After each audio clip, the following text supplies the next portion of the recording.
What is up, peeps? Hope we're all doing well. Welcome back to more gaming news. I am on holiday break, just so you guys know. This is our travel setup. It's not my usual setup, but we got some breaking gaming news out there that we have to discuss, so let's get into it as per usual. This coming around a popular Rust creator and streamer known as tacularr, who was permanently banned from the game this past week and has caused a bit of a rift in the community of, was this punishment too harsh, or was it justified? I realize I said harsh. I meant to say harsh, okay? I'm just dumb. And all of this started when tacularr himself tweeted out saying the ban is now a permanent ban. Zero communication from the devs or admin team. We'll come back to that point. Kicked from the Facepunch creator Discord, 27,000 hours and 11 years down the drain for using RESHADE. So yeah, obviously a long time Rust creator. We are talking about a decade plus and 27,000 hours. I mean, when you look at other esports, that puts you at pro status, all right? You look at professional players of CS or League of Legends or Valorant or whatever, when they tell you 30,000 plus hours, you know that is a dog. That is a guy who only plays that game, and tacularr is known to be one of those diehards, does make great content. Unfortunately, he's also known for using a reshader, which is a third-party injector. Regardless of what you think about the application, people in Rust typically use this for night raids or at nighttime to be easier to see things and your enemies out there, which to a lot of people in the Rust community and or outside of the community is a form of cheating, or at least an unfair advantage. And due to current terms of service, it's not allowed in the game, and this is key to note. It's also key to note that tacularr here said zero communication from the dev team or at all, and we'll come back to that because apparently that's not all true. But initial responses out there were saying, wow, that is a harsh ban for using RESHADE because it's not direct cheats, right? We're not talking about aim hacks or walls or the typical cheats, and you are talking about a long-term creator, which I know you guys might not like this, but I think longer term, more dedicated creators out there, especially to one specific game, they're generally granted at least some sort of leniency compared to casual players. That's just usually how devs and publishers run, whether you like that or not. But then you had Rust members like Alistar talking about this and the Rust community going wild in a lot of the responses because some people agreed he deserved to be banned. It's an unfair advantage and it's against the rules, thus he should be banned. Others, not so much, saying it was unfair and a bit too heavy of a punishment. Alistar saying it feels like this needs a reminder, you're never above the rules. And in response to someone saying, I feel like game banning people for things like RESHADE is going to have the wrong effect. This will just make more people push toward fully cheating in Rust feel like there are way more pressing things to ban for. And Alistar responded, the issue at hand which prompted his reshare is not the use of RESHADE, it's that the user who was banned intentionally and willfully used a third-party application to gain an unfair advantage. That's cheating. If you're going to broadcast yourself cheating and mention it in Discord, stating that they don't care, we're going to notice and take action. And what he is referring to is the fact that tacularr knew about this and he was warned about using RESHADE, which is like, man, what?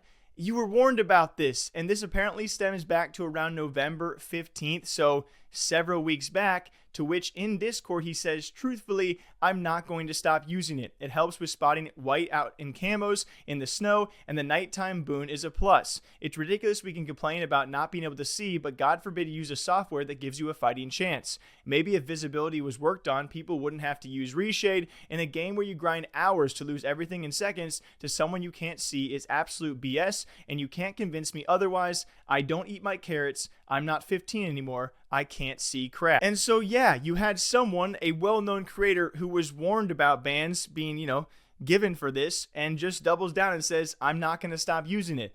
I don't really know how to defend that. The ban may seem harsh. I would agree it did seem harsh, but then you were warned about this and you still chose to do it? I mean, like, there's only so much you can say. He also goes around responding to people saying an email from Easy Anti-Cheat he got back in 2018 where RESHADE was actually allowed, but those terms and services are updated.